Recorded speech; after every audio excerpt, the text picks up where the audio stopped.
Hello guys, welcome to all. Please आप लोगों से रिक्वेस्ट है कि वीडियो को सब्सक्राइब करके शेयर कर दीजिए, थोड़े फॉलोअर बढ़ा दीजिए और व्यू बढ़ा दीजिए। चलिए, आज मैं सनातन सुपर मेसी नाम से एक यूट्यूब चैनल है, उसको भी आप सब्सक्राइब कर लीजिएगा, लाइक कर दीजिएगा वीडियो को।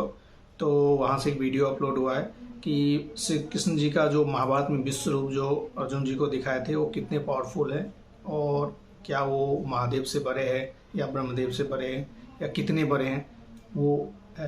तो चलिए पहले वीडियो को देखता हूँ, फिर उस पर रिएक्शन दूंगा। स्टार्ट करते हैं। ना कि कौन है विश्वरूप और किनका है विश्वरूप, लेकिन कुछ लोगों को फिर भी यह बात समझ में नहीं आई। उसे भी साथ में लपेटेंगे, लेकिन सबसे पहले ये जानते हैं कि कौन है परब्रह्म। तो वीडियो को एंड तक जरूर देखना, बहुत मजा आएगा। महाभारत के अनुसार भगवान शिव ही परब्रह्म है।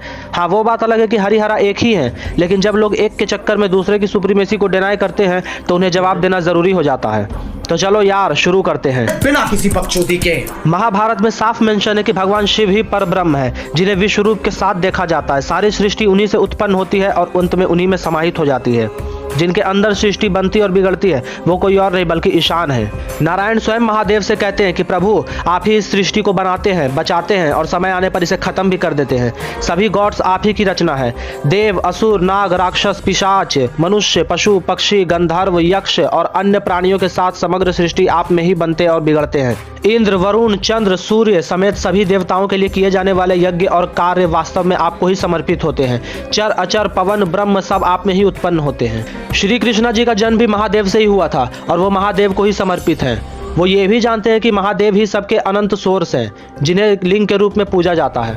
भगवान शिव ही सभी सृष्टियों के एकमात्र स्रोत है, वही सुप्रीम है। महाभारत में वेद व्यास श्री रुद्रम अर्थात शतरुद्रम का मेंशन करते हैं और श्री रुद्रम क्लियरली महेश्वर को सुप्रीम कहती है। इसका ये श्लोक, विद्यासु श्रुति रुत्कृष्ट रुद्रिक अदासनी श्रुतोतंत्र पंचाक्षर तस्यम शिव त्याक्षर द्वयम, अर्थात विद्या के सभी स्रोतों में से वेद सर्वोच्च है। वेदों में श्री रुद्रम सर्वोच्च है। श्री रुद्र में पंचाक्षरी मंत्र यानी ओम नमः शिवाय सर्वोच्च है और इसी मंत्र में भी 2 अक्षर शिव सर्वोच्च है, जो कि साफ साफ महादेव की सुप्रीमेसी को दर्शाता है। जब अर्जुन महादेव का दिया हुआ पाशुपतास्त्र भूल जाते हैं, तब श्री कृष्णा जी उसे भगवान शिव के पास ले जाते हैं और कहते हैं कि महादेव ही समग्र संसार के एकमात्र स्रोत हैं, उनका कोई ओरिजिन नहीं, प्रारंभ भी वही है और अंत भी वही। फिर जब भीष्म को नारायण को डिस्क्राइब करने के लिए कहा गया, तब तो उन्होंने नारायण को बड़ी सरलता से डिस्क्राइब कर दिया, लेकिन जब उन्हीं भीष्म को भगवान शिव को एक्सप्लेन करने के लिए कहा गया, तब वो खुद को ऐसा कर पाने में असमर्थ पाते हैं और कहते हैं कि उन्हें कोई मनुष्य डिस्क्राइब नहीं कर सकता। और फिर वो उन्हें श्री कृष्णा जी के पास जाने को कहते हैं। सभी पांडव उनके पास जाते हैं और श्री कृष्णा जी कहते हैं कि वो जो कुछ भी है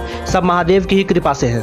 भगवान ब्रह्मा रथंतर, नारायण ज्येष्ठ साम स्तोत्रम और इंद्र श्री रुद्रम से परम पिता शिव की स्तुति करते हैं। श्री कृष्णा जी महादेव की स्तुति करते हुए कहते हैं कि हे महेश्वर, हे यक्षों में कुबेर, रुद्रों में नील लोहिता, पहाड़ों में मेरु, नागों में अनंत शेष, यज्ञों में विष्णु, पर्वतों में हिमालय, समग्र सृष्टि के एकमात्र अनंत स्रोत, आप ही की पूजा कृष्णाष्टमी को होती है। मैं आपको नमन करता हूँ। नारायण और ब्रह्मा का जन्म क्रमशः भगवान शिव के बाएं और दाएं तरफ से हुआ था, सृष्टि के जन्म और पालन के लिए।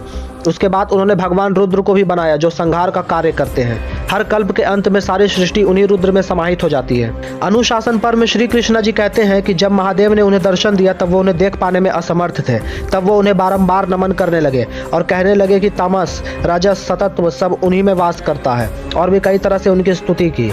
अपने भक्त की ऐसी भक्ति देख महादेव अत्यंत प्रसन्न हुए और कहा, हे कृष्ण, मैं अपने प्रति आपकी भक्ति को जानता हूँ, मैं आपसे अत्यंत प्रसन्न हूँ। आप कोई भी 8 वरदान मांगो, मैं आपको वो अवश्य दूंगा। महादेव की ऐसी बातें सुनकर श्री कृष्णा जी उनसे धर्म में दृढ़ता, युद्ध में शत्रु को नष्ट करने की क्षमता, प्रसिद्धि, उग्रता, सर्वोच्च शक्ति, योग के लिए समर्पण, महादेव की निकटता और सैकड़ों पुत्रों की प्राप्ति जैसे 8 वरदान मांगते हैं, जिस पर महादेव उन्हें तथास्तु कह देते हैं। फिर इसके बाद परमेश्वरी माता पार्वती भी उन्हें 8 वरदान मांगने को कहती हैं। तब श्री कृष्णा जी ब्राह्मणों के प्रति क्रोध की कमी, अपने पिता की कृपा, सैकड़ों पुत्र, सर्वोच्च सुख, परिवार का स्नेह, माँ का प्रेम, शांति और कौशल जैसे 8 वरदान मांगे, जिन्हें देते हुए माता पार्वती कहती है कि आपको 16,000 पत्नियों की प्राप्ति होगी। फिर उन्हें अमर होने की शक्ति भी दी। ब्रह्मा, नारायण, इंद्र, वरुण समेत सभी देवता महादेव के ही रूप हैं। ब्रह्मा, विष्णु, विश्वदेव और महर्षि भी उनकी लीला को समझ नहीं सकते। भगवान शिव ही आदि पुरुष, आध्यात्म, आदिदेव महादेव आदि लोक हैं। जो भी है वो महादेव है, जो नहीं है वो भी महादेव है। सत्य भी और असत्य भी वही। परमपिता परमेश्वर भगवान शिव ही परब्रह्म है। इस बात में कोई संदेह नहीं कि भगवान शिव ही परब्रह्म है, लेकिन इतने के बाद भी कुछ एंटी हिंदू आइस्कॉन के चमचे नहीं मानेंगे, क्योंकि उन्हें बस अंधभक्ति दिखानी होती है। ये इतने गवार होते हैं कि खुद के ही वीडियो के प्रूफ को नहीं देखते। ये धर्मा द एपिक की पिछली वीडियो में जो ठुकाई की थी ना, इसने उस पे एक रिप्लाई वीडियो बनाई, जिसे देखकर मेरा एक ही रिएक्शन था, ये तो टट्टी है।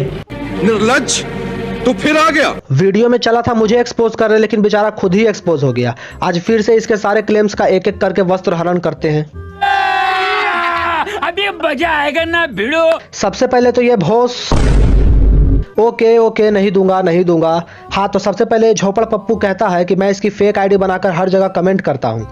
तो बेटा, अभी तू इतना बड़ा नहीं हुआ है। ओपन चैलेंज है तुझे। अगर तू इस बात को साबित कर देता है ना, तो मैं अपना चैनल डिलीट कर दूंगा।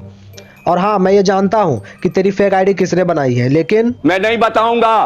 आगे इसका क्लेम है कि मैं अलग अलग आईडी से इसके चैनल पर जाके इसको परेशान करता था। तो हाँ, मैं अलग अलग आईडी से तेरे चैनल पर जाता था, लेकिन तंग करने नहीं, तुझे एक्सपोज करने। और ये भी एक फैक्ट है कि जितनी बार तेरे चैनल पर गया हूँ, तुझे ठोक कर ही आया हूँ। और जब तेरे पास कोई जवाब नहीं होता था, तब तू मुझे ब्लॉक मार के भाग जाता था, जैसे रावण पुष्पक विमान पर बैठकर भागता था। ये कहता है कि हरिवंश पुराण ही नहीं है, तो मुन्ना तू इंसान ही नहीं है। आगे ये कहता है कि इसके बाप बोरी में ये कहीं नहीं लिखा हुआ कि नारायण ने महादेव की पूजा की या फिर उनसे कभी वरदान पाया। कॉमेडी में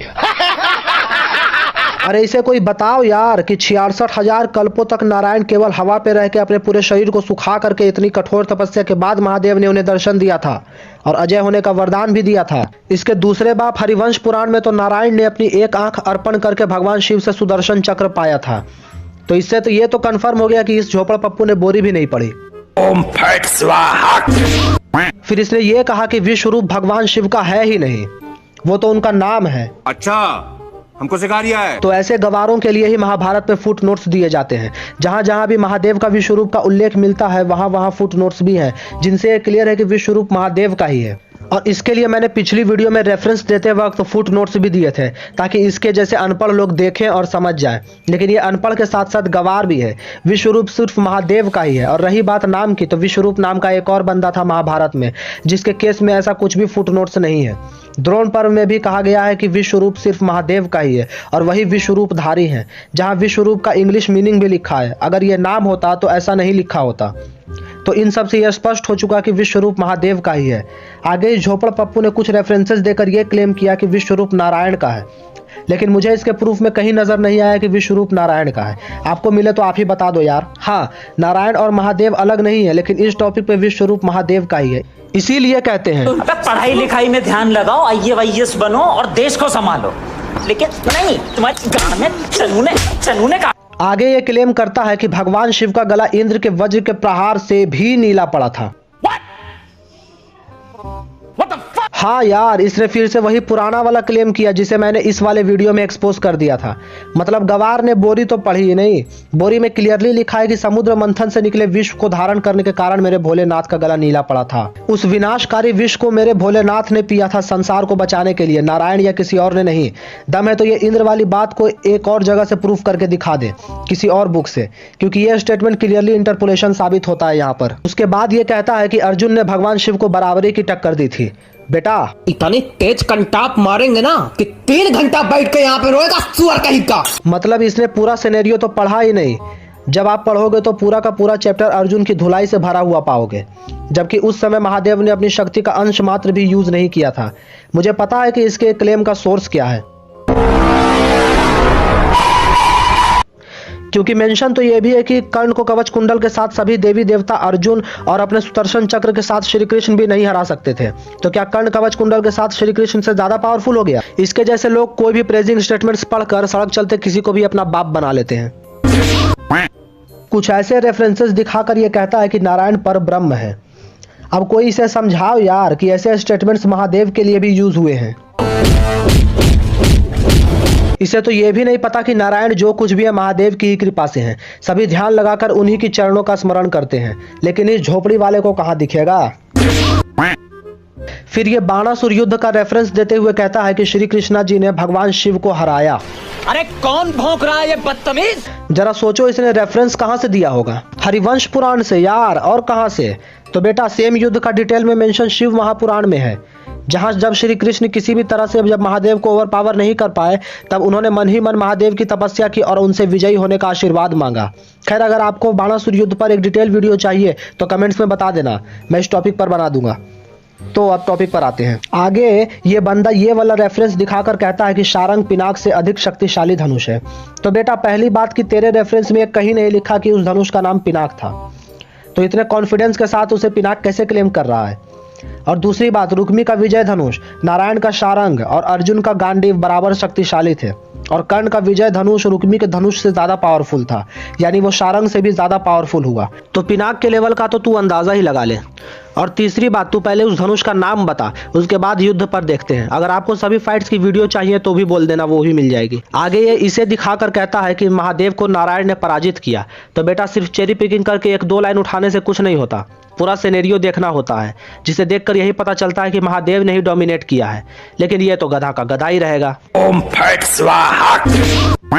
और ये किस भागवत गीता की बात कर रहा है? वही जिसका ओरिजिन ही ईश्वर गीता है, जो कि क्लियरली भगवान शिव को सुप्रीम बोलती है। इसका कहना है कि सभी पुराण अपने अपने भगवान को सुप्रीम बताती हैं। तो हाँ, वो तो सही है, लेकिन खुद हरिवंश पुराण की तरफ क्यों भागता है? नाम से ही पता चलता है कि ये किन्हें डेडिकेटेड है। लास्ट में बस यही कहूंगा कि अगर तू विष्णु भक्त है तो वही बन के रहे। अगर महादेव की सुप्रीमेसी को डिनाई करेगा तो नारायण भी माफ नहीं करेंगे, क्योंकि तेरे जैसे हर दो कौड़ी के दक्ष को यही लगता है कि वो परमपिता परमेश्वर को किसी भी तरह से चुनौती दे सकता है, लेकिन औकात तो खड़े होने की भी नहीं होती। बंद करो हाथ जोड़ के। मैं तो बस यार, आज के लिए इतना ही। होप कि आपको ये वीडियो पसंद आई हो, तो लाइक कर देना और जाते जाते चैनल को सब्सक्राइब भी कर देना। जिस भाई ने ये वीडियो बनाई है, सबसे पहले तो उनको मेरा प्रणाम। और मैं झगड़े में नहीं पड़ता, मैं आपको कुछ क्लेरिफिकेशन देता हूँ। मैं अपने बारे में कुछ नहीं बताऊंगा कि मैं क्या हूँ नहीं हूँ, जस्ट मैं कुछ क्लेरिफिकेशन देता हूँ। सबसे पहले बात इस्कॉन की करते हैं। तो इस्कॉन कोई मेरे हिसाब से मंदिर के नाम पे, धर्म के नाम पे प्रॉपर ट्रेंड प्रोफेशनल होते हैं वहाँ पे। मैं इस्कॉन गया हूँ, इस्कॉन की वो शायद लगती है शाखा लगती है, जो भी वहाँ पे प्रवचन देते हैं अंग्रेजी में, गीता पढ़ के समझाते हैं लोगों को। तो वहाँ भी मैं गया हूँ। तो टोटली ना उनका पर्पस ये है कि अमेरिका वालों ने इस्कॉन बनाया, क्योंकि GST नहीं लगता मंदिर पे, तो उसमें खूब सारा पैसा चढ़ता है। तो और यहाँ से पैसा डायरेक्ट सप्लाई होता है विदेशों में, क्योंकि लोग भगवान के नाम पे बहुत सारे अपनी अपनी श्रद्धा है। तो मैं उसकी बात नहीं करूँगा। इस्कॉन की एक अलग ही दुनिया, अलग ही कॉन्सेप्ट है। एक बार मुझे याद है कि एक बार एक वीडियो में देखा था कि जिसमें कह रहे थे कि हम कोई बोला था कि हम वैष्णो देवी जा रहे हो। तो वैष्णो देवी क्यों जा रहे हो? वैष्णो देवी तो खुद इस्कॉन कृष्ण के आगे ये करते रहते। एक बार मैं लक्ष्मीनगर, दिल्ली लक्ष्मीनगर के में एक DDA पार्क है, वहाँ घूम रहा था। तो एक इस्कॉन वाले पर्चा छपवा रहे, मतलब कहीं पे छाप रहे थे। तो मैंने पूछा ये किस चीज़ का है? तो कृष्ण जी का है। मैं कहाँ से हो? इस्कॉन से। फिर उन्होंने समझाया था कि कृष्ण ही राम बने, कृष्ण ही विष्णु बने, कृष्ण ही परशुराम बने। अब चूंकि मेरे अंदर चुल मस्ती, मैंने उससे पूछ दिया कि किस कृष्ण की बात कर रहे हैं आप? ये जो त्रेता युग के बाद द्वापर युग आया, उसमें वासुदेव और देवकी के पुत्र है, उसी कृष्ण की बात कर रहे हैं। तो हाँ, मैंने कहा ये बताइए किस युग में आए? तो द्वापर युग में। तो सबसे पहला युग सतयुग, त्रेता, द्वापर, तो कृष्ण राम कैसे बन सकते हैं? ऑब्वियसली बात है। तो उनका एक अलग ही थ्योरी है। अब बाकी आपके दूसरे क्वेश्चन पे आता हूँ कि परब्रह्म कौन है? ब्रह्मा, विष्णु, महेश, तीनों को मिला दीजिए, वो है परब्रह्म। संसार के निर्माण के लिए सबसे पहले आदि शक्ति थी, क्योंकि जल में नारी शक्ति होती है और जल में नारी शक्ति होती है। तो सबसे पहले आदि शक्ति आई। आदि शक्ति के कल्पना में आया कि चलो संसार बनते हैं, तो परब्रह्म, आदि शक्ति और जो आप जिनको परब्रह्म में शिव कहते हो, शिव शक्ति जो होते हैं, वो कंबाइंड थे। तो उन्होंने क्या किया, अपने आप को 3 भागों में बांटा। 3 भागों में बांटा तो एक सबसे पहले ब्रह्मा दी, विष्णु दी और खुद में ये महेश आ गए। तो तीनों परब्रह्म है, इसमें कोई ये नहीं है कि तीनों एक ही तत्व के से तीनों बने हुए हैं। अब ब्रह्मा जी को सृष्टि के निर्माण का कार्य दिया, विष्णुदेव के को पालन कर दिया, और खुद लास्ट में महादेव बचे। इन्होंने कहा कि मैं संसार में देखूंगा कि कहाँ अन्याय हो रहा है, मैं उसका दमन करूंगा। तो चूंकि ये सबसे पावरफुल है, क्योंकि अस्तित्व से सारी शक्तियाँ इन्हीं के पास है, और जिनके पास शक्तियाँ वो पावरफुल है। बट ये नहीं कह सकते कि विष्णुदेव परब्रह्म नहीं है, या ब्रह्मा जी परब्रह्म नहीं है, या महादेव परब्रह्म नहीं। ये तीनों ही एक ही तत्व के तीन पहलू हैं। तो आप इनमें भेद मत कीजिए, आपस में लड़िए मत, क्योंकि शिव जी को विष्णुदेव प्रिय हैं और विष्णुदेव को शिव जी प्रिय हैं। इधर रही बात ये, इस्कॉन की बात हमने कह ही दी। अब कृष्ण जी ने विश्व रूप दिखाया था। देखिए, मैं उसका आंसर देता हूँ कि हाँ, वो कृष्ण जी का ही रूप था। और क्या था वो मैं बताता हूँ। जब कोई देवता धरती पे जन्म लेते हैं, और देवता क्या, विष्णुदेव भी बार बार जन्म लेते हैं, क्योंकि उनका काम संसार का पालन करना है। जब संसार के पालन में बाधा होती है तो उनको जन्म लेना पड़ता है। तो सिर्फ वो विष्णुदेव जन्म नहीं लेते हैं, वो पूरे देवताओं को का रिप्रेजेंटेटिव होता है। जैसे अभी मैं एक हालिया एग्जांपल देता हूँ, हमारे देश को रिप्रेजेंट करने के लिए कोई यूएनए में जाता है, तो उसे भी एक बंदा नहीं होता, वो हमारे देश का रिप्रेजेंटेटिव होता है, वो पूरे भारत को रिप्रेजेंट करता है। तो ऐसे ही जब वहाँ से देवलोक से कोई जन्म लेते हैं तो वो पूरे देवता को रिप्रेजेंट करते हैं। तो विष्णुदेव जी ने जो विश्व रूप दिखाया था उनमें सबकी सहमति थी, वो सिर्फ कृष्ण जी नहीं थे, वो पूरे देवता को रिप्रेजेंट कर रहे थे। रही बात महादेव की, जो लोग कह रहे हैं कि महादेव बाकासुर वाले भी में महादेव हार गए कृष्ण जी से, तो शायद वो लोग महादेव के बारे में नहीं जानते हैं। सत्य यह है कि महादेव को कोई हरा नहीं सकता, कोई हरा ही नहीं सकता, ये सत्य है। कैसे हारे थे? क्योंकि महादेव भी नहीं चाहते थे कि बाकासुर युद्ध जीते, लेकिन कई बार क्या होता है, मजबूरी हो जाती है कि आपने वचन दे रखा है। और महादेव ऐसे ईश्वर हैं जो कभी किसी में भेदभाव नहीं किया, राक्षस हो कोई भी हो, एक समान सबको। चूंकि विष्णुदेव को पूरा मैनेज करना पड़ता है संसार को, तो वो छल बल सब कुछ करते हैं, महादेव नहीं करते। तो उन्होंने क्या किया, वो भी दिल से यही चाहते थे कि कृष्ण जी जीते, क्योंकि सही वहीं पे थे। उन्हें पता था बाकासुर गलत है, लेकिन युद्ध करना है। और उनके साथ युद्ध करने के लिए कौन कौन आए, तो गणेश जी, कार्तिकेय जी, उनकी पूरी सेना आई। बस नहीं आया कौन, तो वीरभद्र आया, माता पार्वती जी ने, क्योंकि वो अगर आ जाती तो फिर उन्हें हराना, जहाँ वो है वहाँ कोई नहीं टिक सकता। अब महादेव से नहीं पार पाए तो कृष्ण जी ने पूछा कि आपको ही पता है बाकासुर गलत कर रहा है, बाकासुर गलत है, तो हमें बताइए कि हम आपसे कैसे जीतें। तो महादेव ने उन्हें युक्ति बताई थी कि जब अपने से श्रेष्ठ से युद्ध करना हो, अपने से बड़े से, तो भक्ति मार्ग है। तो भक्ति की तो महादेव ने एक अस्त्र का नाम बताया था, जिसके चलाने से महादेव कुछ क्षण के लिए वहाँ से गायब हो जाएंगे।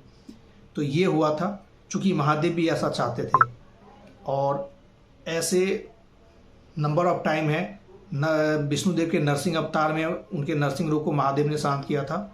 तो महादेव का काम संसार में जब बहुत ज़्यादा ऐसी सिचुएशन आ जाए जो किसी के कंट्रोल में नहीं है, तब पड़ता है। लेकिन हाँ भाई साहब, आप जो बताएं कि भेद मत कीजिए, क्योंकि नारायण के बिना धरती नहीं चल सकती, ब्रह्मदेव के बिना नहीं चल सकती, शिव जी के बिना भी नहीं चलती। तीनों का होना जरूरी है, तीनों एक ही हैं।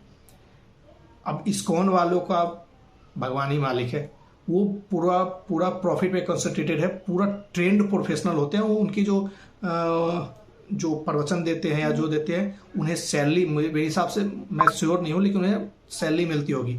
तो उनका अलग कॉन्सेप्ट है, वो पूरा है कि आओ पैसा चढ़ाओ, पैसों का ये है, उन्हें मतलब ही नहीं है। लेकिन जय शिव जी की, जय नारायण, और इन्हीं ये अब तीनों में पावरफुल, चूँकि जिनके पास अस्त्र है, शस्त्र है, शक्ति है, वो पावरफुल है। हाँ, ये सच है कि विष्णुदेव को सुदर्शन शिव जी ने ही दिया था। चाहे विष्णु लोक हो या चाहे ब्रह्मलोक हो, उनकी सुरक्षा की जिम्मेवारी शिव जी की ही होती है। और शिव जी कैलाश पर्वत पे खुले आसमान के नीचे रहते हैं, उन्हें दुनिया से कोई मतलब नहीं। लेकिन जब लगता है कि उनकी बनाई हुई दुनिया इधर उधर हो रही है, तो फिर वो इंटरफेयर करते हैं। और जो कह रहे हैं कि अर्जुन ने बराबर की टक्कर दिया था महादेव को, उनके ज्ञान के लिए क्या बोलूँ मैं, उनके कुछ नहीं हो सकता। महादेव तो जस्ट उनके का टेस्ट लिए थे क्योंकि उन्होंने महादेव की तपस्या कर रहे थे, तो कहे चलो तुम्हारा थोड़ा सा टेस्ट लेता हूँ। तो कहा महादेव, और जो कह रहे हैं ना कुछ, हाँ एक वीडियो में ये भी पार्ट था कि इंद्र जी के वज्र से महादेव का गला नीला पड़ गया, पता नहीं कहाँ से पढ़ के आए, पता नहीं। इंद्रदेव, हनुमान जी महादेव के 11वें रुद्र बचपन रूप में इंद्रदेव की हालत खराब कर दिए थे। तो कहाँ इंद्रदेव, कहाँ महादेव। महादेव पुत्र कार्तिकेय जी, उनकी शक्ति से आप लोग परिचित है, तो उन्हें में ज्ञान की कमी है। तो प्लीज़ आपस में झगड़िए मत, सनातन को बांटिए मत। चलिए, और आपने मेहनत की भाई, जो हमारे इधर है इनके वीडियो को भी लाइक एंड सब्सक्राइब कर दीजिएगा। थैंक यू, आज के लिए इतना ही।